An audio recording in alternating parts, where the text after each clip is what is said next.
हरे कृष्णा। हम श्रीमद् भगवद गीता के पंचम अध्याय कर्मयोग कृष्ण भावना भावित कर्म इसके 14वें श्लोक को आज पढ़ रहे हैं। पहले श्लोक की कुछ आवृत्ति करेंगे। हाँ, कौन पहले करना चाहेंगे?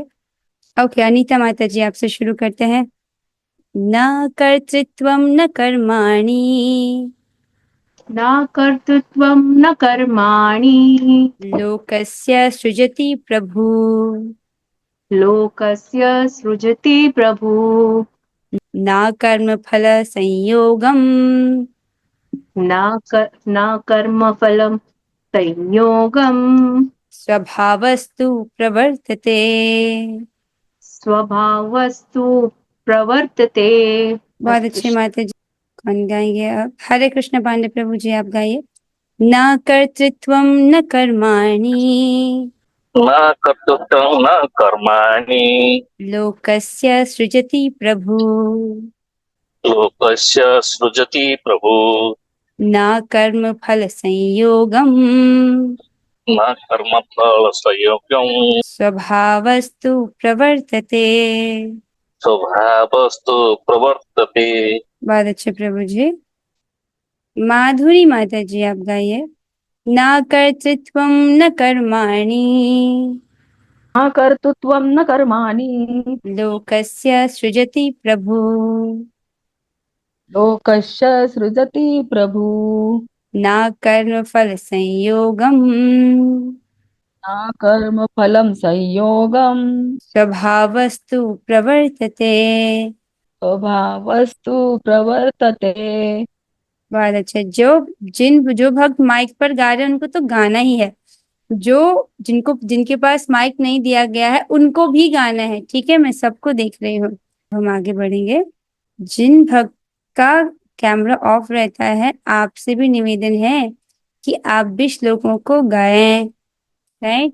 क्योंकि ना ही यज्ञ से, न तपस्या से, न दान से देवकी नंदन श्री कृष्ण इतने संतुष्ट होते हैं जितना कि भगवत गीता के श्लोकों के गायन से।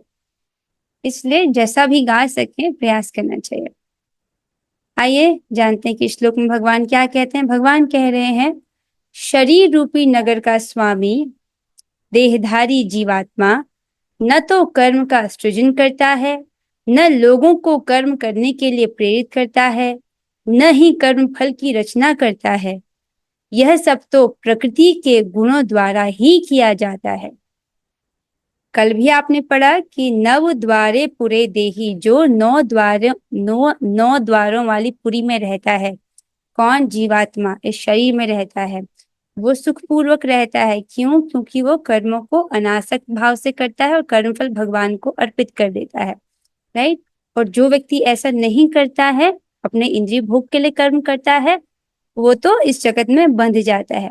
अब उससे आगे भगवान कह रहे हैं कि जो शरीरधारी है, राइट, जो जीवात्मा जिसने शरीर धारण किया हुआ है, वो न तो कर्म का सृजन करता है, न लोगों को कर्म करने के लिए वो प्रेरित करता है।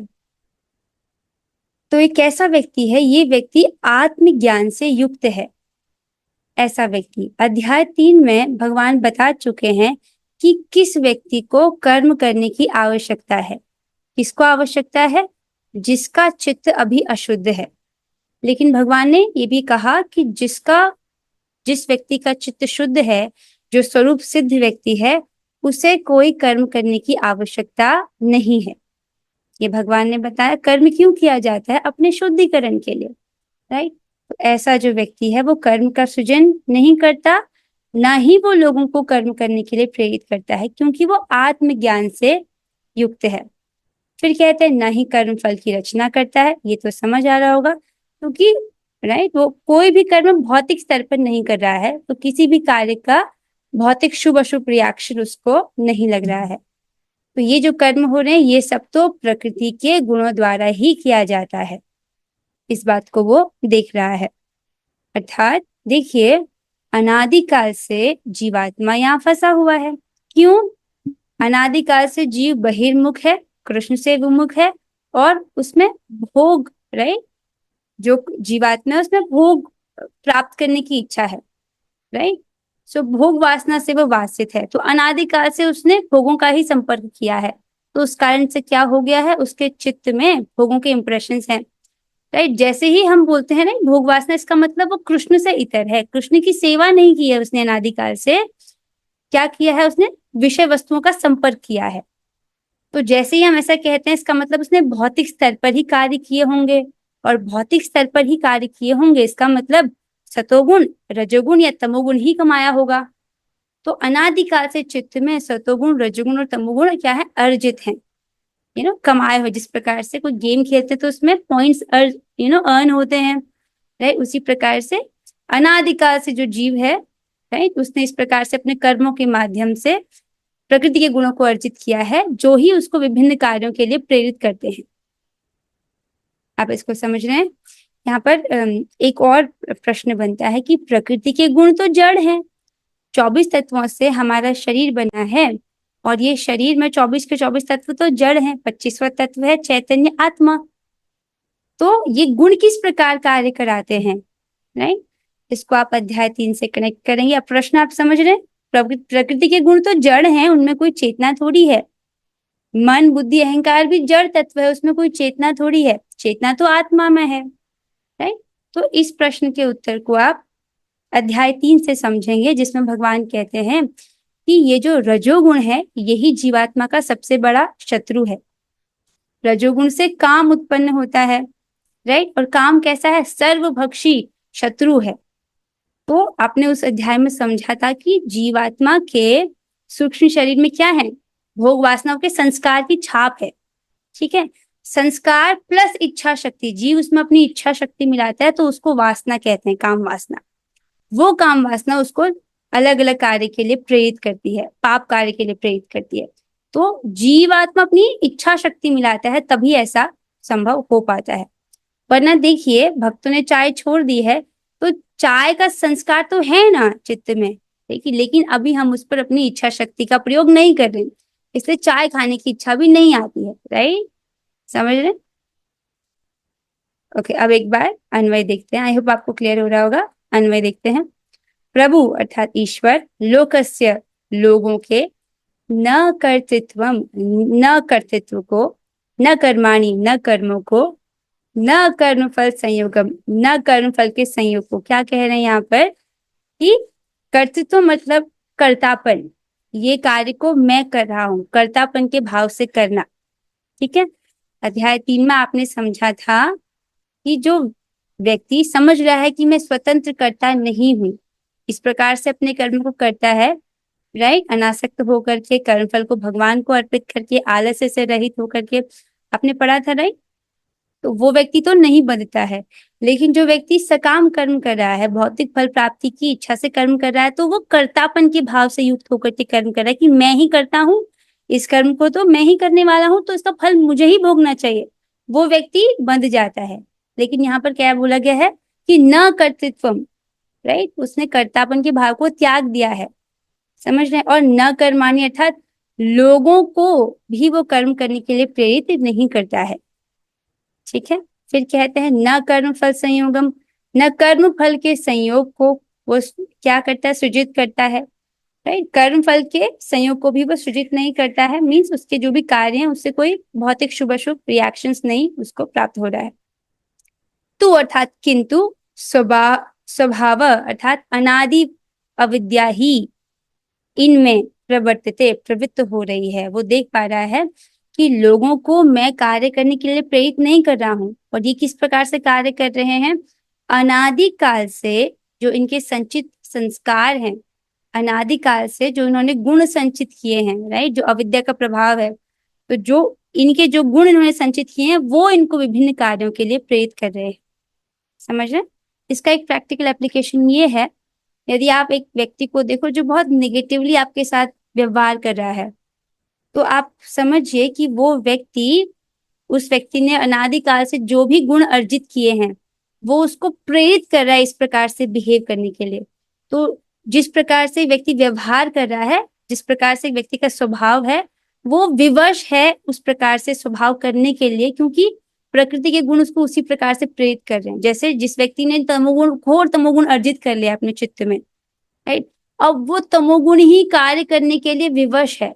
अब उसको तमोगुणी ही वस्तु में सुख मिलेगा। उदाहरण मृगारी, मृगारी को जानवरों को अधमरा मारने में सुख मिलता था। एक ऐसा सुख है तमोगुणी, दूसरे को कष्ट देकर सुख प्राप्त करना। तो उसका स्वभाव ही ऐसा बन गया क्योंकि उसने अनादिकाल से ऐसे ही संस्कार जो है अर्जित किए हैं, राइट। लेकिन किसी का कैसा भी चित्त हो, भक्ति उसको शुद्ध कर ही देती है। ठीक है, यहाँ पे किसी भक्त का कुछ प्रश्न वश्न है क्या? ओके, जो हाँ हाँ ठीक है माता जी, हम अंत में आपके प्रश्न की ओर आएंगे, आप मुझे आखिर में याद दिलाएगा, ठीक है। अब हम तात्पर्य को पढ़ेंगे। अनुवाद और तात्पर्य कृष्ण कृपा मूर्ति श्री श्रीमद एसी भक्ति वेदांत स्वामी प्रभुपाद द्वारा। जब भी मैं प्रभुपाद जी का स्मरण करती हूँ तो मुझे स्मरण आता है discount discount discount discount. I hope आप लोग समझ रहे होंगे कि मैं किस डिस्काउंट की बात कर रही हूँ, राइट। जो चीज बहुत बड़े प्राइस पर हमको मिलने वाली थी, क्या गोलोक जाने का टिकट, प्रभुपाद जी की कृपा से वो बहुत कम में हमको मिल गई है। 16 माला जप, राइट, निरपराधिक रूप से, और 4 नियमों का दृढ़ता से पालन। आप समझ रहे हैं प्रभुपाद जी की कितनी कृपा है हम पर। देखिए इन्होंने, ये भगवान के शुद्ध भक्त हैं, पूरे विश्व भर में इन्होंने गीता का प्रचार किया, भगवान की शिक्षाओं का प्रचार किया, भागवत का प्रचार किया। तो अपने गंभीर प्रयासों से इन्होंने भगवान को प्रसन्न किया, राइट। ये भगवान की प्रतिनिधि हैं, इन्होंने ऐसा बोल दिया है तो ऐसा ही है, इसमें संदेह नहीं करना चाहिए। तो यदि आप 16 माला जप कर रहे हैं निरपराधिक रूप से, 4 नियमों का दृढ़ता से पालन कर रहे हैं, तो प्रभुपाद जी के शब्द हैं कि इसी जन्म में वो व्यक्ति इतना शुद्ध हो जाएगा कि उसको भगवत धाम की प्राप्ति होगी, इसमें कोई संदेह नहीं। तो हमको बहुत बड़ा डिस्काउंट मिला है, राइट। आइए इनके तात्पर्य को पढ़ते। बहुत सुंदर तात्पर्य प्रभुपाद जी लिखते हैं। जैसा कि 7वें अध्याय में बताया जाएगा, जीव तो परमेश्वर की शक्तियों में से एक है, किंतु वह पदार्थ से भिन्न है जो भगवान की अपरा शक्ति है। तो 7वें अध्याय में आपको बताया जाएगा कि भगवान की 2 शक्तियां, परा और अपरा शक्ति। पराशक्ति अर्थात भगवान की जीव शक्ति, राइट, जो कि चैतन्य है, जो उत्कृष्ट है, और भगवान की अपरा शक्ति अर्थात ये जो भौतिक प्रकृति है, जो कि निम्न है, निकृष्ट है। ठीक है, इसको 7वें अध्याय में बताया जाएगा। इसको हम भगवत गीता की भूमिका में भी पढ़ चुके हैं। जिन भक्तों ने भूमिका वाली क्लासेस अटेंड की है वो समझ रहे होंगे इसको, ठीक है। पर अभी आप समझ गए, परा और अपरा शक्ति, पराशक्ति उत्कृष्ट, अपरा शक्ति निकृष्ट। संयोगवश परा प्रकृति या जीव अनादिकाल से प्रकृति अर्थात अपरा शक्ति के संपर्क में रहा है। जिस नाशवान शरीर या भौतिक आवास को वह प्राप्त करता है, वह अनेक कर्मों तथा उनके फलों का कारण है। तो अनादिकाल से जीव, जो कि भगवान की पराशक्ति है, उत्कृष्ट शक्ति है, वो क्या है? भगवान की अपरा शक्ति, भौतिक शक्ति के संपर्क में रहा है। कब से? अनादिकाल से। अनादि मीन्स एक ऐसा समय जिसकी कोई शुरुआत नहीं है। आप समय में पीछे जा रहे हैं, जितना भी पीछे जाओ और पीछे और पीछे और पीछे, इसको बोलते हैं अनादि। कोई शुरुआती पॉइंट है ही नहीं। सो अनादिकाल से भौतिक प्रकृति के संपर्क में रहा है। तो इससे क्या हो गया है? जिस नाशवान शरीर या भौतिक आवास को वो प्राप्त करता है, वह अनेक कर्मों तथा उनके फलों का कारण है। अब समझ रहे ना, अनादिकाल से अगर हम यहाँ फंसे हुए हैं तो हमने बहुत सारे कर्म किए हैं, अनादि कर्म किए हैं, ठीक है। उनके जो भी फल है, उसका प्रतिफल है ये भौतिक शरीर, जो हमको बार बार स्वीकार करना पड़ता है, भौतिक योनि। ऐसे बद्ध वातावरण में रहते हुए मनुष्य अपने आप को अज्ञानवश शरीर मानकर शरीर के कर्म फलों का भोग करता है। ये बात हम कल भी पढ़ रहे थे। यही हमारे कष्ट का कारण है। क्या? ये अविद्या। कौन सी अविद्या? अपने आप को शरीर समझना। एक भौतिकतावादी व्यक्ति का जीवन देखिए, वो लोग क्या कर रहे हैं, राइट। अगर हम सारे कार्यकलाप को देखें तो एक तो होता है शरीर की मेंटेनेंस वाले कार्य, और दूसरा मुख्य कार्य क्या है? आध्यात्मिक कार्य, आत्म साक्षात्कार वाले कार्य। अब एक भौतिकतावादी व्यक्ति का जीवन देखिए, वो पूरा जीवन भर शरीर के मेंटेनेंस में ही उसने लगा दिया है। जैसे एक व्यक्ति ने कार खरीदी, अब वो पूरा समय कार ही चमकाने में है। कभी उसमें रेड पेंट करा रहा है, कभी ब्लू पेंट करा रहा है, उसको कभी निकाल रहा है, उसको सफाई कर रहा है, उसको कोई गाड़ी चला ही नहीं रहा। आप समझ रहे हैं? एक भौतिकतावादी व्यक्ति क्या कर रहा है? बस खा रहे हैं, अच्छे कपड़े पहन रहे हैं, हो गया, बस इंद्रिय तृप्ति, फुल स्टॉप। सारा मेंटेनेंस में ही उन्होंने पूरा जीवन वेस्ट कर दिया है। आत्म साक्षात्कार वाला कार्य शुरू ही नहीं किया। आप समझ रहे हैं? तो क्यों ऐसा क्यों है? वो अपने आप को शरीर ही समझते हैं और शरीर को और इंद्रियों से अपनी पहचान कर रहे हैं, उन्हीं को जो उससे जो सुख प्राप्त हो रहा है उसी को सब कुछ मान रहे हैं। तो ऐसे बद्ध वातावरण में रहते हुए मनुष्य अपने आप को अज्ञानवश शरीर मानकर शरीर के कर्म फलों का भोग करता है। फिर कहते हैं अनंत काल से उपार्जित यह अज्ञान ही शारीरिक सुख दुख का कारण है। तो अब देख रहे हैं यहाँ पर कितना सुंदर शब्द प्रभुपाद जी यूज करे, उपार्जित। अनंत काल से उसने इस ज्ञान, जैसे ज्ञान को अर्जित करते हैं, यहाँ पर क्या किया है हमने? अज्ञान को उसको कमाया हुआ है, उसको इकट्ठा किया हुआ है। कब से? अनादिकाल से। कैसा? राइट? क्या ज्ञान? ये समझना कि मैं शरीर हूँ। जब मैं ये कह रही हूँ, ये समझना कि मैं शरीर हूँ मीन्स शरीर की डिमांड्स, मन की विविध विविध इच्छाओं को पूरे करने के पीछे भागना। राइट? बड़ा घर होना चाहिए, बड़ी गाड़ी होनी चाहिए, देखो बेडरूम तो बहुत बड़ा होना चाहिए, डाइनिंग रूम तो होना ही चाहिए, शादी में तो इतना बड़ा खर्चा करना ही चाहिए। ये सब क्या है? मनोगत इच्छाएं हैं और इनका त्याग किया जा सकता है। राइट? भगवान ने क्या कहा? जितना शरीर निर्वहन के लिए आवश्यक है उतना स्वीकार करता है। कौन? जो व्यक्ति मनुष्य में बुद्धिमान है और बाकी समय वो भक्ति में लगाता है, राइट, दिव्य तपस्या में लगाता है। जो ही जीव शरीर के कार्यों से पृथक हो जाता है त्यों ही वह कर्म बंधन से भी मुक्त हो जाता है। बहुत सुंदर। कर्म बंधन से मुक्त होने के लिए शरीर त्यागने की आवश्यकता नहीं है। जैसे ही जीव शरीर के कार्यों से पृथक हो जाता है, राइट, शरीर के कार्यों से पृथक होना मीन्स दो ही तो लेवल है। या तो व्यक्ति देहात्मक बुद्धि में रहेगा या तो व्यक्ति आत्मा के दिव्य चेतना में स्थिर रहेगा। देहात्मक बुद्धि में रहेगा तो देह से अपनी पहचान करेगा और अपनी इंद्रियों की सेवा करना चाहेगा और अपने जो देह से संबंधित वस्तु हैं, लोग हैं, उनकी सेवा करना चाहेगा। लेकिन जैसे ही वो दिव्य स्तर पर है, राइट, तो वो क्या करना चाहेगा? दिव्य स्तर पर वो अपने आप को समझ रहा है कि मैं कौन हूँ? मैं आत्मा हूँ, मैं शरीर नहीं हूँ। आत्मा भगवान का अंश है और आत्मा के रूप में मेरा एकमात्र कर्तव्य है कि मैं अपने तन से, अपने मन से, अपनी वाणी से भगवान की सेवा करूं और उसका हर प्रयास उसकी ओर है। तो जैसे ही वो दिव्य चेतना में स्थिर होता है तो वैसे ही वो कर्म बंधन से मुक्त हो जाता है। सिंपल। जब तक वह शरीर रूपी नगर में निवास करता है तब तक वह इसका स्वामी प्रतीत होता है, किंतु वास्तव में वह न तो इसका स्वामी होता है और न इसके कर्मों तथा फलों का नियंता ही। वह तो इस भवसागर के बीच जीवन संघर्ष से रत प्राणी है। सागर की लहरें उसे उछालती रहती हैं किंतु उन पर उसका वश नहीं चलता। आप समझ रहे हैं इसको? एक व्यक्ति जब अज्ञान में होता है तो वो सोचता है कि मेरा जीवन तो स्वतंत्र है, मैं जो चाहे वो करूं, जैसे चाहे अपनी इंद्रियों का प्रयोग करूं। लेकिन ऐसा नहीं है। ऐसा प्रतीत हो रहा है कि वो अपने जीवन का स्वामी है, ऐसा नहीं है। वास्तव में क्या है? राइट, वो अपनी इंद्रियों का दास है। प्रभुपाद जी कह रहे हैं कि वास्तव में ऐसा नहीं कि वो स्वामी है, राइट, उससे कर्मों पर, उससे कर्म फलों पर कोई कंट्रोल नहीं है। वो जीव कैसा है? जैसे एक व्यक्ति समुद्र में फंस जाता है, राइट, समुद्र की लहरें उसे एक जगह से पछाड़ती हैं, दूसरी लहरें दूसरी जगह से पछाड़ती हैं। उसी प्रकार से ऐसा जीव कैसा है? भव सागर के बीच में जीवन संघर्ष कर रहा है। तो अब प्रश्न उठेगा कि इसका सोल्यूशन क्या है? फिर जब जीव भवसागर में इस प्रकार संघर्ष कर रहा है, बार बार उसको जन्म ग्रहण करना पड़ रहा है। देखिए, हमारा जन्म हुआ था और जन्म के समय हमको बहुत पेन हुआ था, एम्बिलिकल कॉर्ड काटी जाती है, लेकिन हमको याद नहीं है। तो क्या इसका मतलब ये कि हमारा जन्म नहीं हुआ था? राइट। इसी प्रकार से अनादिकाल से हमारे कितने सारे जन्म हुए हैं लेकिन हमको याद नहीं है, लेकिन शास्त्र हमको बता रहा है। भगवान कह रहे हैं ना कि ऐसा कोई भी समय नहीं था जब तुम नहीं थे, मैं नहीं था, ये सब राजा लोग नहीं थे। मीन्स हम अनादिकाल से यहाँ पर हैं और हमने कितनी बार जन्म लिया है और कितनी बार हमने मृत्यु के भयावह दर्द को सहन किया है। बार बार हमने मृत्यु को देखा है। आप समझ रहे हैं इस चीज को? तो हम इस संघर्ष में फंसे हुए कब से? अनादिकाल से। समय में आप जितना पीछे जाओ उतनी बार।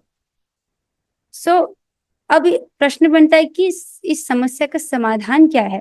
किस प्रकार से हम इस भवसागर से बाहर निकल सकते हैं? तो इसके उत्तर में प्रभुपाद जी कहते हैं, उसके उद्धार का एकमात्र साधन है उसके उद्धार का एकमात्र साधन है कि दिव्य कृष्ण भावना में द्वारा समुद्र के बाहर आए। इसी के द्वारा समस्त अशांति से उसकी रक्षा हो सकती है। बहुत सुंदर बात है कि देखो, देहात्मक बुद्धि से तो व्यक्ति को ऊपर उठना ही पड़ेगा, राइट। दिव्य स्तर पर आना पड़ेगा। दिव्य जो कृष्ण भावना भावित कार्य हैं उनमें जब वो अपनी इंद्रियों को लगाता है, दिव्य चेतना पर स्थिर होता है, क्रमशः उसके चित्त का शुद्धिकरण होता है और भगवत धाम की ओर अग्रसर होता है, राइट। और इसी के द्वारा क्या है, समस्त अशांति से उसकी रक्षा हो सकती है। आई होप आपको ये श्लोक जो है समझ आया होगा। अब देखिए इस चीज को, एक जस्ट लाइक लास्ट थिंग मैं बोलना चाहूंगी। जब व्यक्ति भक्ति नहीं कर रहा है, अपनी इंद्रियों से हम भगवान की सेवा नहीं कर रहे हैं, तो हम क्या कर रहे हैं? देखो, भगवान कह चुके हैं कि जीवात्मा एक क्षण के लिए भी बिना कार्य के नहीं रह सकता। बोला ना भगवान ने अध्याय 3 में, एक क्षण के लिए बिना कार्य किए जीवात्मा नहीं रह सकता है। तो या तो हम अपनी इंद्रियों को कृष्ण की सेवा में लगा रहे हैं, अगर कृष्ण की सेवा में नहीं लगा रहे हैं तो जो भी हम कार्य कर रहे हैं वो एक भौतिक स्तर पर एक कार्य है। इतना समझ रहे हैं? यदि वो कार्य भौतिक स्तर पर है तो वो तीनों गुणों के अधीन है। इस जगत में जो भी है वो त्रिगुणात्मक है, राइट। सतोगुण, रजोगुण और तमोगुण से बना है। तो जो भी कार्य कर रहे हैं उससे या तो हम सतोगुण अर्जित कर रहे हैं या रजोगुण या तमोगुण, राइट। गुणों का संपर्क कर रहे हैं तो गुण क्या करते हैं, हमारे लिए उसी प्रकार की अगला शरीर, अगली योनि तैयार कर रहे हैं, राइट। एक और भौतिक बंधन की बेड़ियां बना रहे हैं। बहुत खतरनाक है। इसलिए हर कार्य को हमको कृष्ण से संबंधित करना चाहिए, राइट। जब भी, जिस क्षण आप सोच रहे हैं कि मैं कैसे राधा कृष्ण को प्रसन्न करूं अपने प्रयास से, उस वक्त आप दिव्य चेतना में स्थित हैं। तो इसी प्रकार से अपने सारे कार्य को, अपने पूरे दिन को, सारे स्केड्यूल को ढाल लेना चाहिए कि हम राधा कृष्ण की सेवा एक के बाद एक कार्यक्रम की तरह करते रहें, राइट। यही कृष्ण भावनामृत में दक्ष होना है, प्रशिक्षित होना है कि आप सीखें कि कैसे हर कार्य को हम भगवान की प्रसन्नता हेतु कर सकते हैं। ओके, अब हम एक बहुत सुंदर श्लोक है, इसको लेते हैं। बहुत बहुत सुंदर है।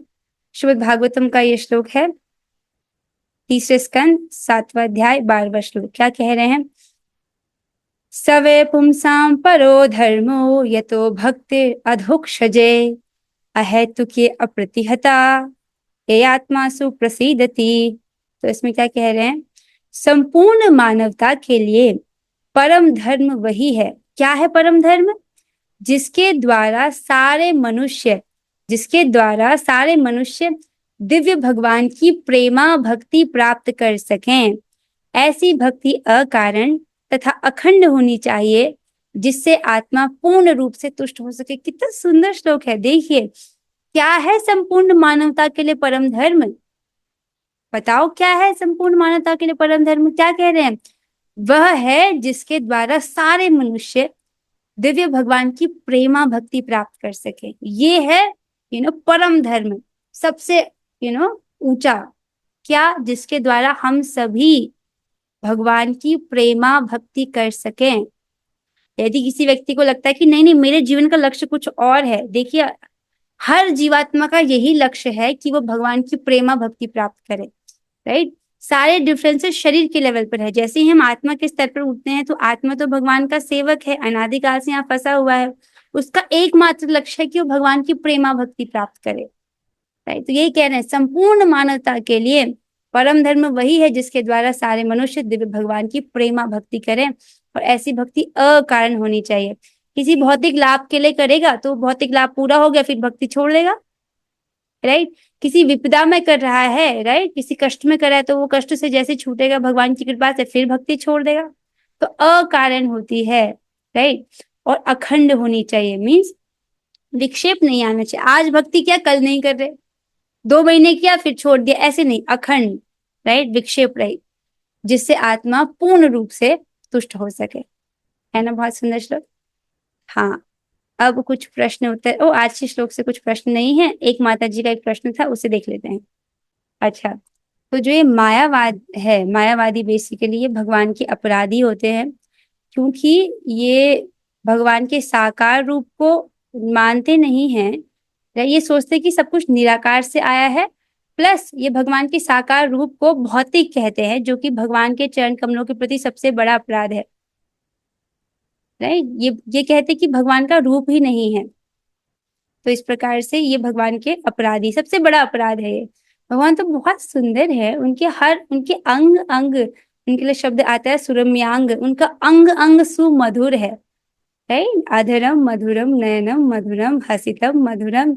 एक ऐसा देखिए, अगर कोई व्यक्ति आपसे कहे कि आपकी तो बुद्धि नहीं है, आपको कैसा लगेगा?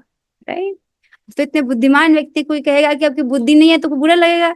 तो भगवान तो इतने रूपवान व्यक्ति हैं, त्रिलोकी में सबसे सुंदर हैं वो, ऐसी कोई नारी नहीं है जो उनका रूप देख करके मोहित ना होती हो। राइट, यहाँ तक कि भगवान श्री कृष्ण का रूप देख करके लक्ष्मी जी भी मोहित हो जाती है। राइट, सो इतने सुंदर कृष्ण है और कोई कहे कि उनका तो रूप ही नहीं है तो उनको तो बुरा लगेगा। राइट, तो महाप्रभु की लीला में एक सन्यासी थे, प्रकाशानंद सरस्वती, जहां तक मैं स्मरण कर पा रही हूँ। तो वो वो भगवान के साकार रूप को नहीं मानते थे। वो कहते थे भगवान का तो रूप ही नहीं है।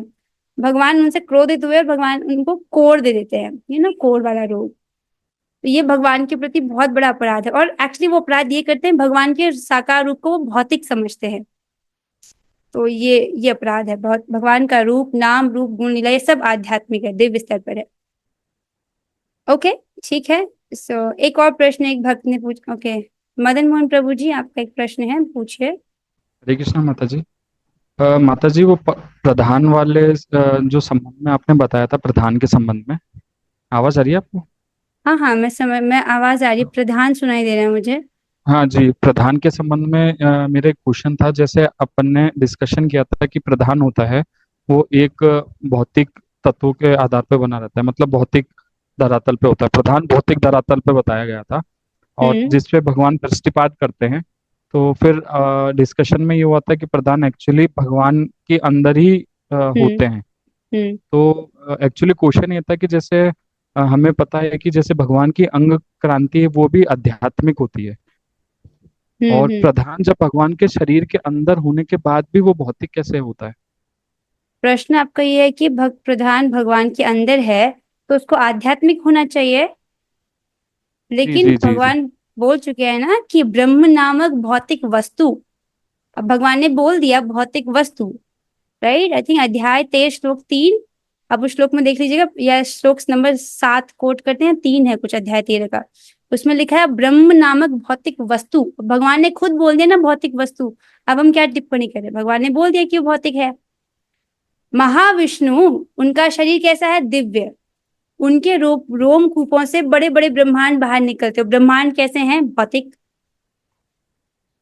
आप समझ रहे हैं? गर्भोदक्षाय विष्णु का इसका शरीर कैसा है? दिव्य चिन्मय। उनके नाभि कमल निकल रहा है, वो नाभि कमल कैसा है? भौतिक। तो भगवान तो कुछ भी कर सकते हैं। राइट, जो देखिए गर्भोदक्षाय विष्णु जी के नाभि कमल जो उत्पन्न होता है उससे ब्रह्मा जी उत्पन्न होते हैं। राइट, तो गर्भोदक्षाय विष्णु जी का शरीर कैसा है? दिव्य चिन्मय। और ब्रह्मा जी का शरीर कैसा है? भौतिक, बुद्धि तत्व से बना। बुद्धि तत्व तो भौतिक तत्व है। राइट, तो हम ऐसे जैसा शास्त्र में बोला है वैसा ही हमको स्वीकारना होगा। उसने बोला ना ब्रह्म नामक भौतिक वस्तु, तो मतलब वो भौतिक है, बोल दिया है तो उसको वैसे ही स्वीकारना है। एक और प्रश्न है एक माता जी का। माता जी, वो नाम जप रिलेटेड, हाँ, एक माता जी ने प्रश्न किया था कि माता जी मैं 6 माला करती थी हरे कृष्ण महामंत्र का, अब मैं 4 माला करती हूँ और मैं 2 माला राधा नाम करती हूँ, ऐसे करके उन्होंने मुझे बोला था। तो देखिए माता जी, जब हम हरे कृष्ण महामंत्र बोलते हैं ना, तो उसमें हरे जो है वो राधा रानी का नाम है।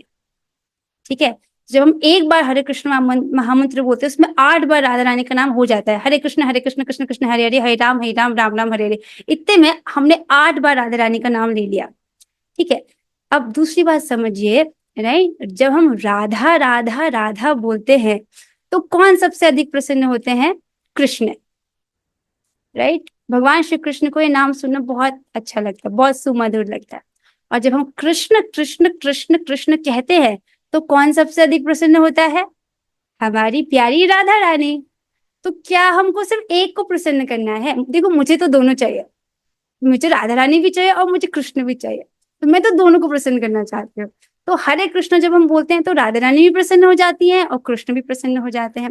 और जब हम राम कहते हैं, मैंने शास्त्र में सुना है कि जब कोई रा कहता है तो जो वैष्णवों में शिरोमणि है, कौन, स्वयंभू महादेव, वो एकदम उत्साहित हो जाते, कहीं माँ तो नहीं बोल देगा, माँ तो नहीं बोल देगा, राइट। तो जब हम राम कहते हैं तो महादेव भी हमसे प्रसन्न हो जाते हैं, राइट, और हनुमान जी भी प्रसन्न हो जाते हैं। वैसे राम, इस पर जो रसिक जन है वो राधा रमन जी को भी लेते हैं या बलराम जी को भी लेते हैं। जैसे हम राम जपते हैं तो शिव जी प्रसन्न हो जाते हैं। तो हरे कृष्ण महामंत्र जब हम बोलते हैं तो राधा रानी भी प्रसन्न, कृष्ण भी प्रसन्न, अरे भोलेनाथ जी प्रसन्न हो जाते हैं, हनुमान जी प्रसन्न हो जाते हैं, सारे भक्त हमसे प्रसन्न हो जाते हैं, राइट।